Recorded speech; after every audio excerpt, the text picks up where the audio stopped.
Welcome back. We got another Mexican film today. This one is Capulina contra los Vampiros. That means Capulina versus the vampires. Now you may remember in the last few Mexican videos we talked about Santo and we mentioned Capulina a couple times. Capulina is, or was I should say, a very famous comedic character in Mexico. This is Capulina's 46th movie.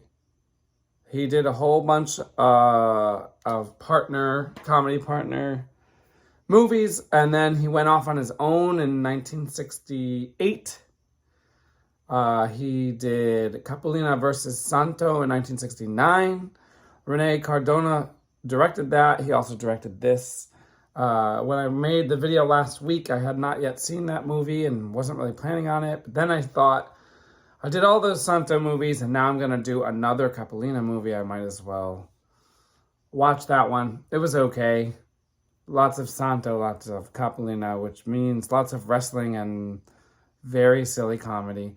And this is another very silly comedy. Basically here, Capulina needs a job, which seems to be a common thread in the 3 Capulina movies I've seen. He always seems to be lazy and hungry and wants to sleep and eat all the time. And so he goes to this like temporary job placement place and tells the guy who runs that place that he wants a management job. And the guy basically says, "Get out. You always screw up all the jobs, so go away." Then he gets a phone call from a vampire woman who says she wants a fat, handsome man to come manage her estate. And so it sounds like the perfect opportunity for Capulina, who apparently is considered to be handsome by all, including the guy who works at the temp agency. So he ends up going to this vampire woman's mansion. The mansion is, well, it's not filled with vampires yet, but eventually it is.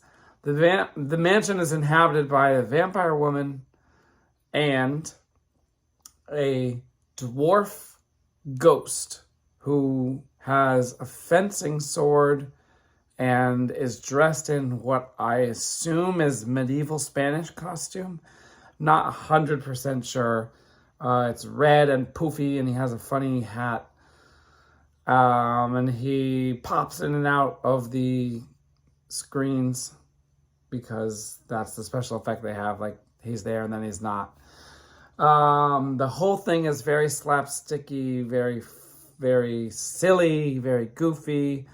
There is a big wooden, they call it a lance in the subtitles, but a big wooden stick stuck in the floor of the main hall.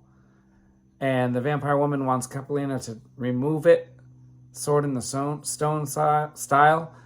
And the ghost, the dwarf fencing ghost from Spain, apparently, tells Capulina not to remove it, but then he does.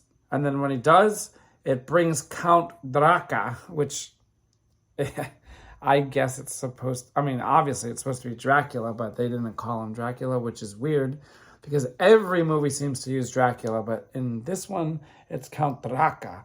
So it wakes him up, and then he has all these vampire brides, and they basically chase Capulina around for an hour, and they fight in silly ways. It's kind of fun. It was probably funnier in 1971, I guess. It's silly. It's kind of fun. It's kind of like a Halloween type. It's basically like a family-friendly movie, or as close to that as we get in 1971. There's some rubber bats on strings. There's some purple and red smoke.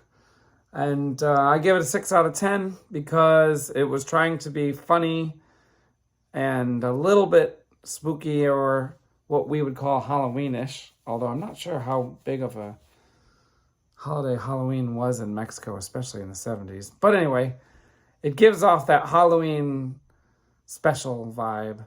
And I don't know, it's fine. It's not great. It's cool to get another look into Mexico and Mexican cinema that doesn't have wrestling in it, but it's not really anything to write home about either. And that's pretty much it. It was directed by René Cardona. Like I said, we already talked about him. If you're interested and you haven't seen last week's video, we talk a lot about his past.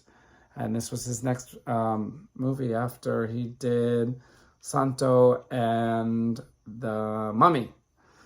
Santo versus the Mummy. All right, we'll see you next time. Short one this week.